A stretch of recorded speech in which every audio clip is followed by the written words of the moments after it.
राम के अधीन ही तो है। राजा राम हम सब के महाराज है।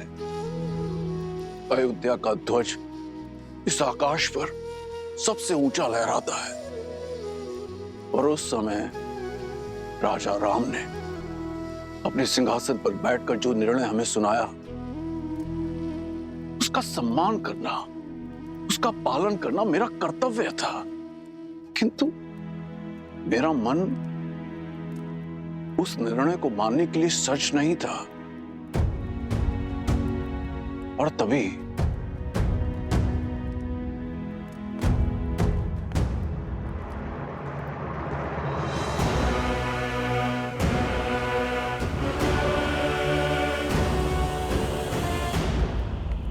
पुत्री सीता ने मुझे यह पत्र भेजा था जो उसने अयोध्या छोड़ते समय लिखा था। इसमें उसने मुझे उसे ढूंढने से मना किया था।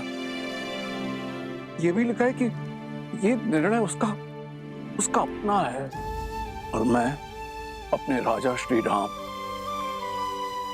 राम राज्य की कल्पना के विरुद्ध ना जाऊं। मुझे स्वयं पर जितनी गिलानी है उससे कहीं अधिक अपनी पुत्री सीता पर गर्व है। उसने जो कुछ भी किया समाज कल्याण के लिए किया। मेरे हाथ बांधकर उसने समाज के हर पुरुष को स्त्रियों के विरुद्ध विकट विचारों से मुक्त कर दिया। मैं अपनी भूल स्वीकारता हूं। एक पिता होकर भी मैं अपनी पुत्री को ढूंढ न सका, उसके कष्ट ना हर सका। और इस कारण मैं तुम दोनों का अपराधी भी हूं। मुझे क्षमा कर दो, क्षमा कर दो मुझे।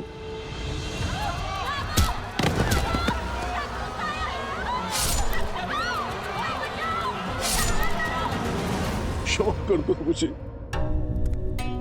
नहीं महाराज, आप हमसे क्षमा मत मांगो। आप हमसे बड़े हैं। बड़ा उसमें भी बड़प्पन तो नहीं दिखा पाया ना। यदि मैंने अपनी पुत्री को ढूंढने का प्रयत्न किया होता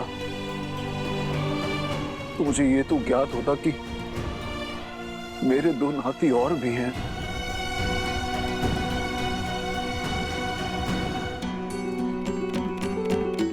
यदि हमारी बातों ने आपका हृदय आहत किया तो हमें क्षमा कर दीजिए।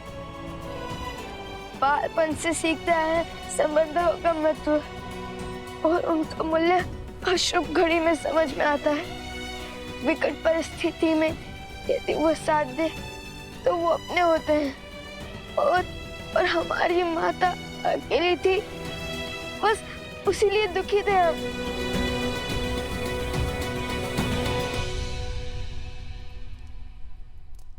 आंसू पोछिए नाना श्री।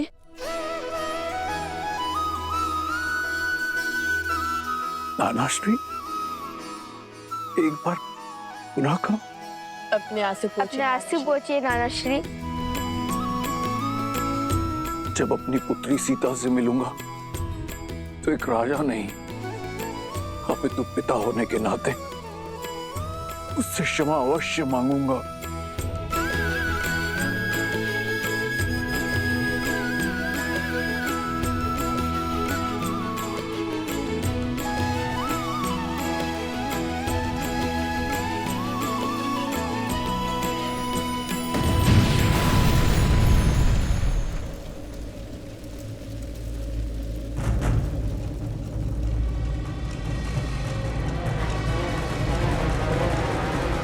राम और सीता के पुत्र अयोध्या के लवकुश कहाँ है?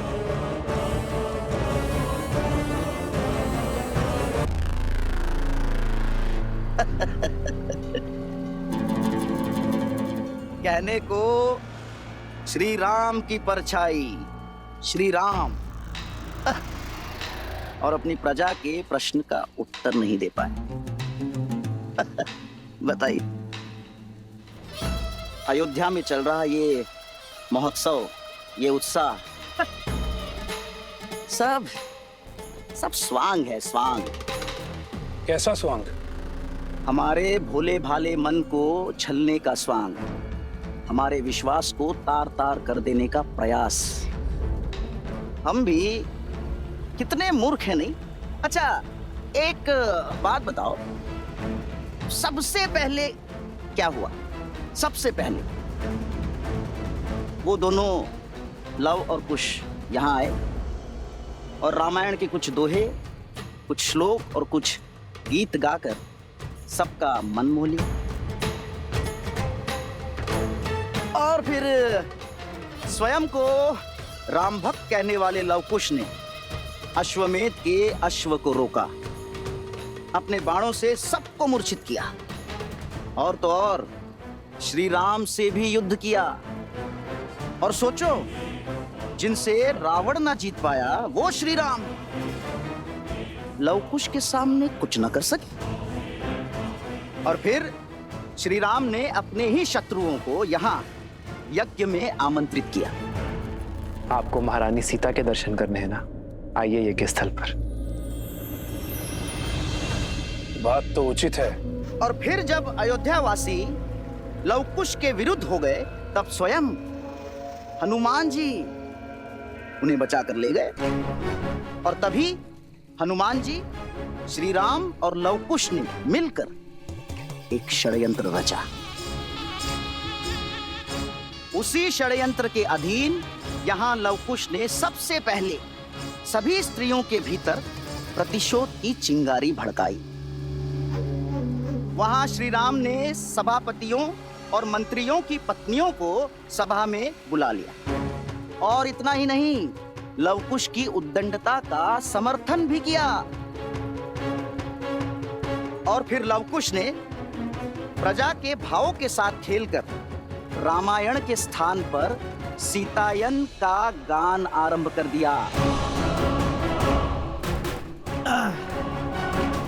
और हमें बहलाकर यह सत्य प्रकट किया कि वो दोनों और कोई नहीं, देवी सीता के पुत्र हैं। हम बह गए भावनाओं में, हैं? बह गए, करने लगे सीता को अयोध्या में लाने की विनती, और बिना सोचे समझे अपनी पावन धरा को अपावन करने का प्रयास। उन्होंने ये स्वांग रचा ही इसलिए है कि देवी सीता अयोध्या लौट सके। ये बात हमें मिलकर और भी पुरुषों को समझानी होगी। एक साथ मिलकर श्री राम से प्रश्न करना होगा। किंतु कैसे? हमें तो कोई श्री राम के समीप भी जाने नहीं दे रहा। ये तुम मुझ पर छोड़ दो। उचित समय पे और उचित स्थान पर अयोध्या पुनः सिया राम से अवश्य प्रश्न करेगी।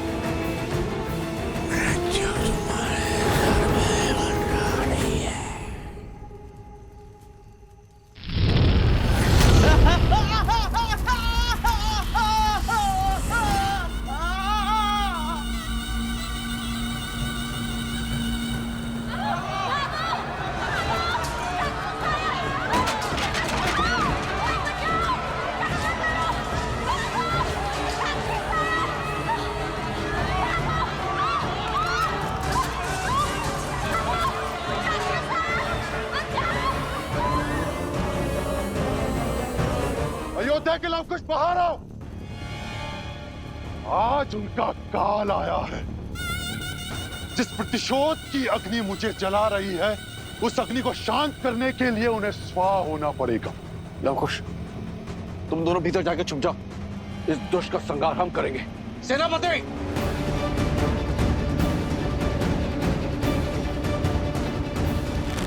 नहीं नानाश्री, रघुकुल का नियम है कि जिसे ललकार मिले वही प्रहार का उत्तर देता है, और ये हमें पुकार रहा है। तो इसका भी सामना हम ही करेंगे। नहीं, मेरी सीता तो मुझसे दूर हो गई, पर उसके अंशों को दूर नहीं होने दूंगी। नहीं।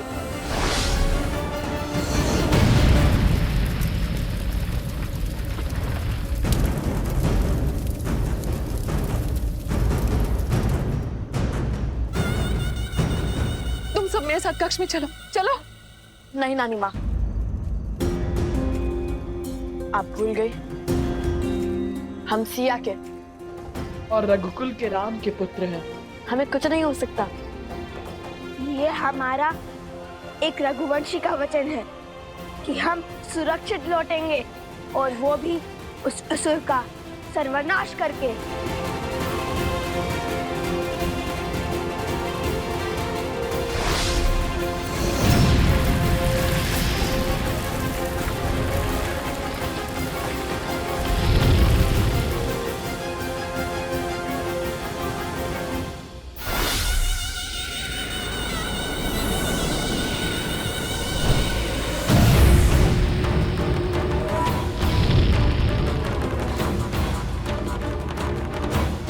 कहाँ चुप कर बैठे हो लवकुश, बाहर आओ। पिंगलाश तुम्हें चुनौती दे रहा है।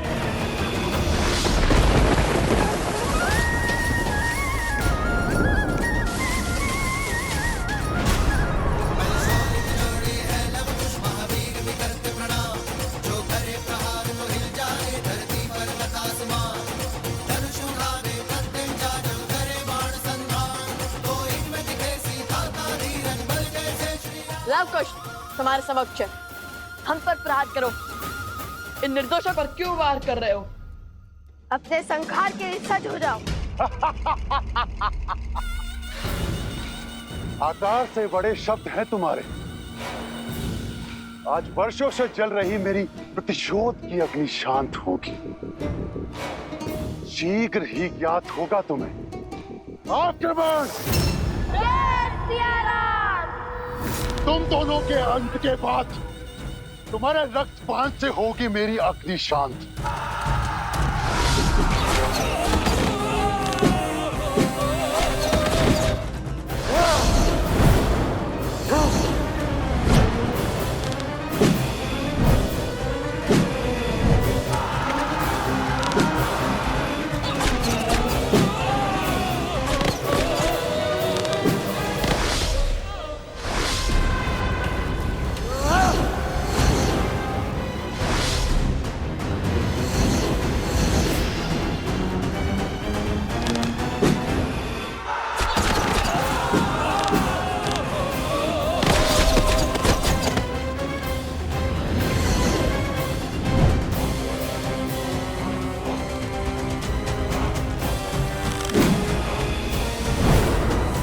ये प्रतिशोध की कैसी अग्नि है पिंगलाक्ष, जिसमें तुम अपने ही लोगों को बलि चढ़ाए जा रहे हो? बताओ, इस अधर्म के भागी क्यों बन रहे हो? हमसे तुम्हारी क्या शत्रुता है? इससे पहले कि ये अग्नि तुम्हें ही भस्म कर दे, सब कुछ छोड़कर प्रभु श्री राम के शरण में आ जाओ पिंगलाक्ष। बस! सेना हर ओर से आक्रमण करो। आगे बढ़ो।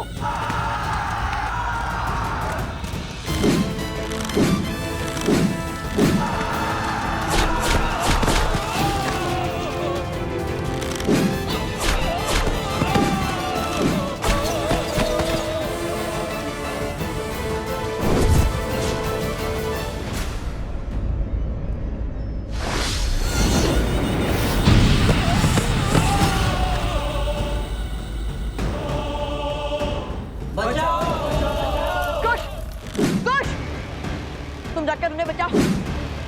मैं इन असुरों का सामना करता हूँ। जाओ, जल्दी जाओ।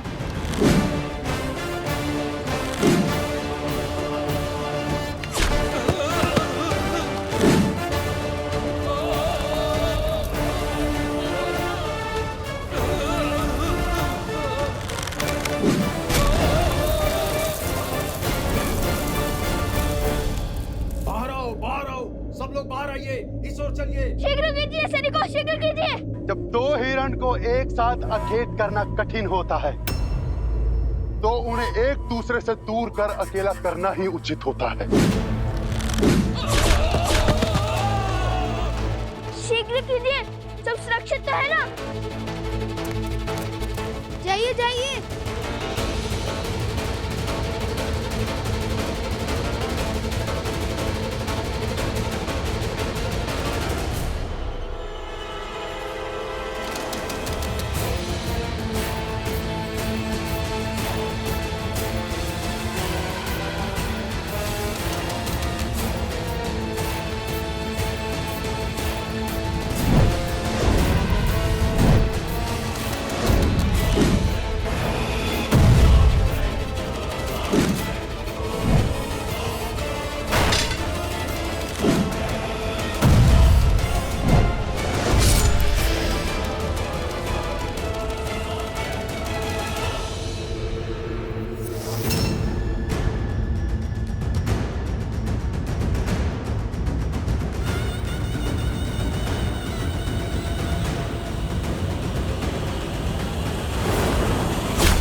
जनको मिथिलाधीशः सधर्मात्मा महेश्वरः ज्ञानी च तपसा युक्तो धीरः शौर्यसमन्वितः।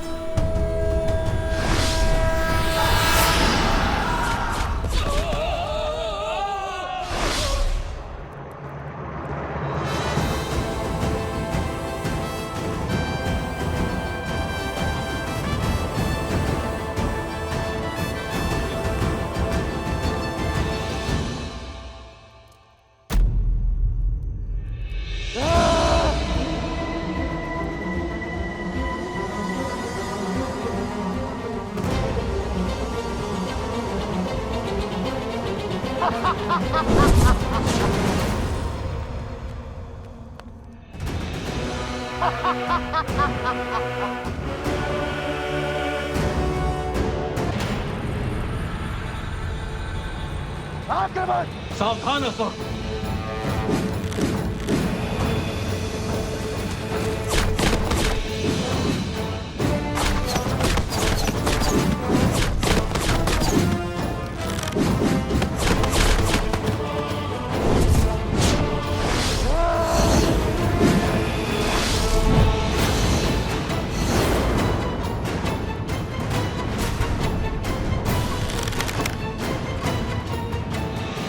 जलास्त्र।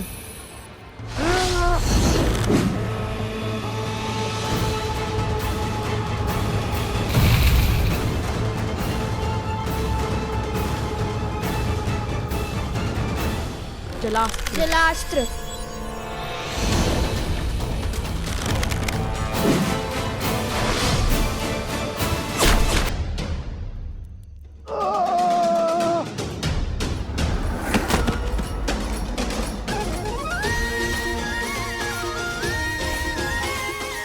सियाराम के लवकुश से टकराने चले थे। चख लिया ना पराजय का स्वाद।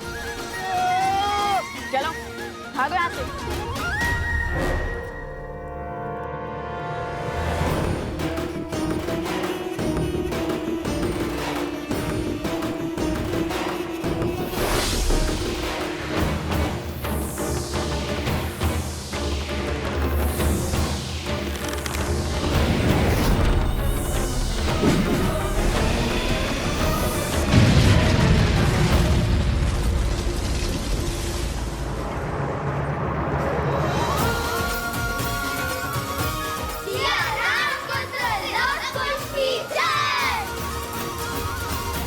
कौन था ये? और भला हमें क्यों मारना चाहता? और वो भी तब जब माता पुनः अयोध्या लौट रही है।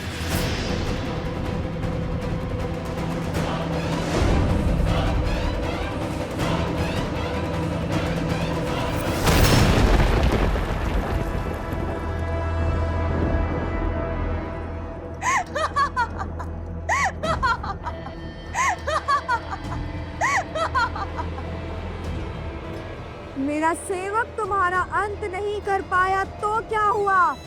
मैं शूर्पणखा करूंगी तुम्हारा अंत।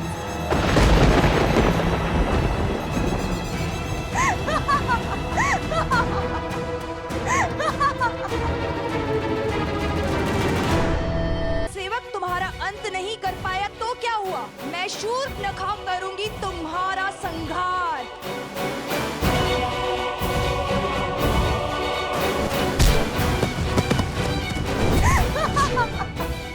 लो कुश, जानती हूँ कि हर माया की काट खोजने में सक्षम हो तुम दोनों। तो तुम हो जिसने हमें पहले भी मारने का प्रयास किया था और हमने पहले भी तुम्हारे प्रयास को विफल किया था।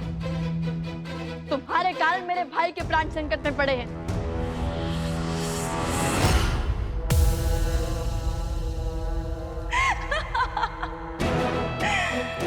उस समय तो केवल प्राण संकट में पड़े थे, परंतु आज तो पखेरु हो जाएंगे, तुम्हारे भी और तुम्हारे भाई के भी। आज साम दाम दंड भेद सारी युक्तियां लगाकर, सारी शक्तियां लगाकर रघुवंश के कल और कुल का अध्याय ही समाप्त कर दूंगी मैं।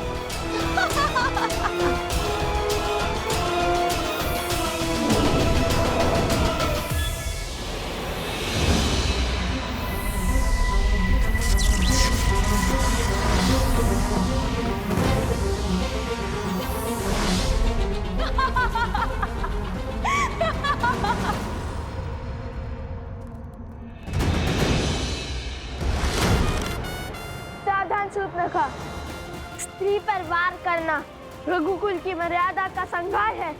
रोक दो ये दुस्साहस, अन्यथा कहीं हमें भी काका श्री लक्ष्मण की भांति उनके पद चिन्हों पर न चलना पड़ जाए।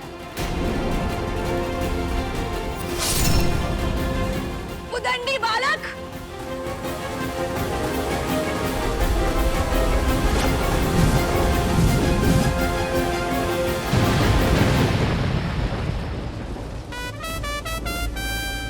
असंभव!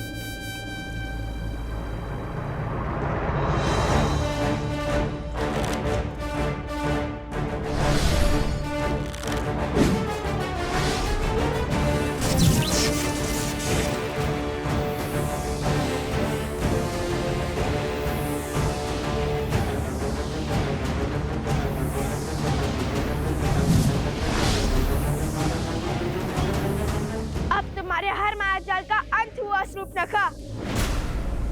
अब तुम कोई खेल नहीं खेल सकती, कोई स्वाद नहीं रच सकती।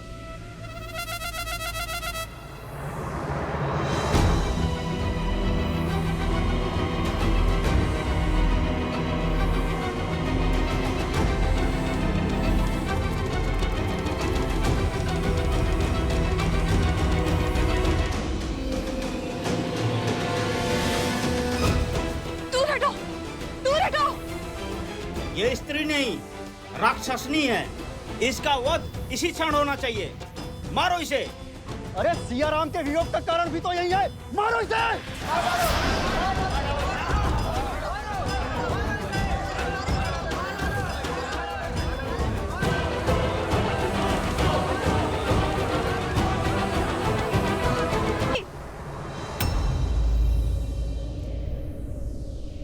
माना कि एक राक्षसी है, किंतु है तो एक स्त्री ही ना, एक माता ही ना।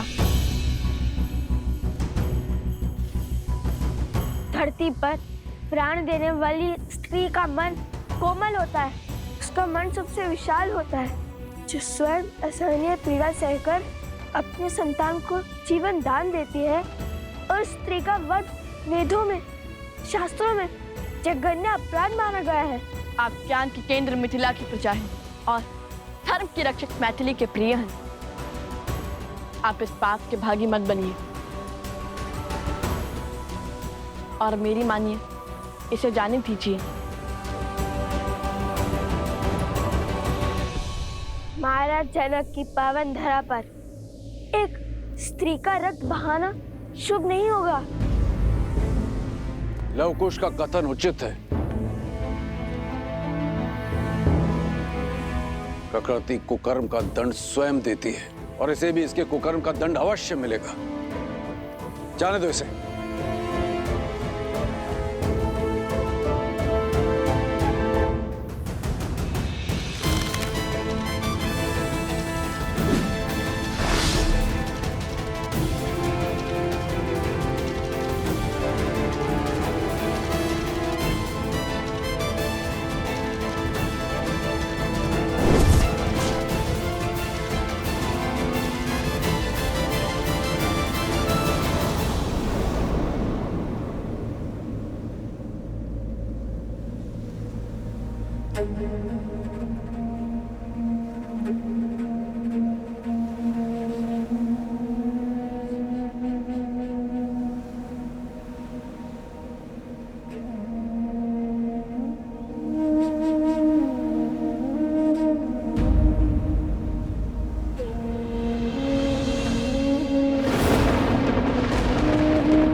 जब ब्रह्मदेव से वरदान प्राप्त करने के बाद इस भूमि पर आपने अपने पांव रखे थे और आपने अपना दिग्विजय आरंभ किया था।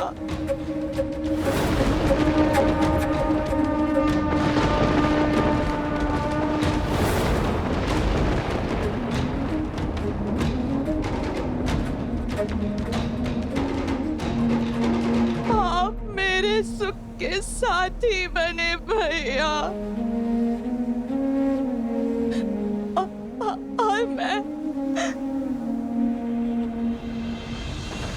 आपके काल का कारण बन गई भैया, कारण बन गई। मेरी एक इच्छा की वजह से सब कुछ तबाह हो गया। मैंने अथक प्रयास किए, परंतु मैं जीत नहीं पाई। सत्य कहा था सीता ने कि राम और सीता को पृथक करना असंभव है, और जिसने भी चेष्टा की वो काल का ग्रास बन गया भैया।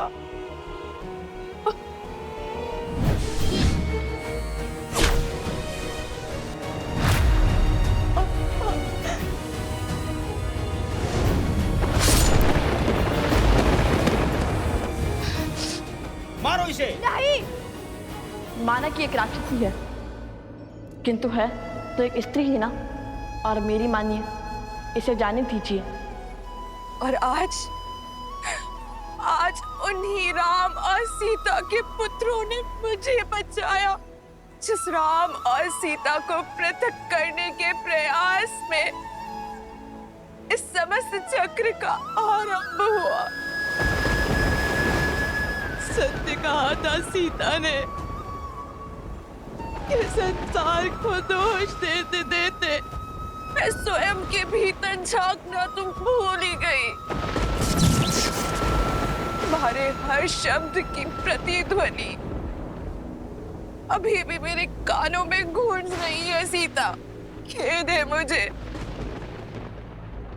मेरा परिवार, मेरे कुल का सर्वनाश का कारण मैं बन गई। अब मुझे शीघ्र जाना होगा अपने कुल, अपने भैया दशानंद के पास, ताकि मैं उनसे क्षमा मांग सकूं।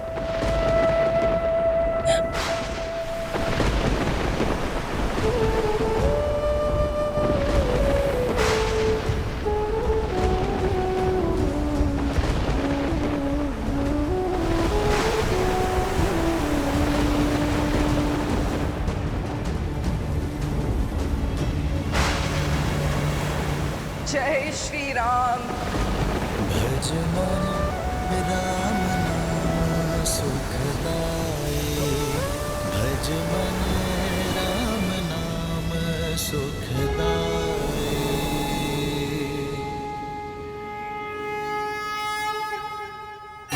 जय श्री राम, जय श्री राम, जय श्री राम, जय श्री राम, जय श्री राम, जय श्री राम, जय श्री राम, जय श्री राम, जय श्री राम।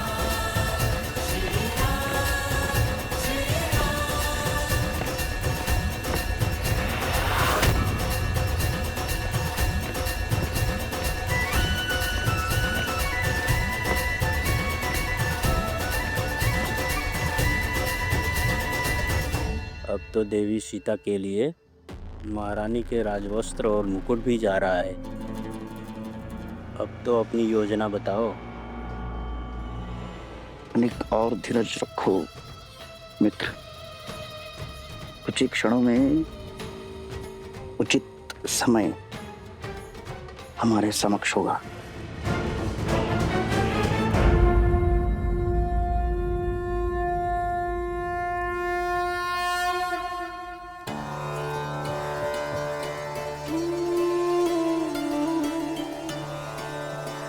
सीता,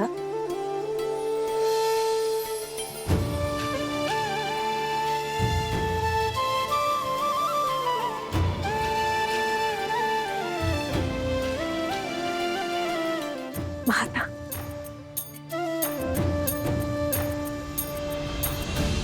सौभाग्यवती भाव।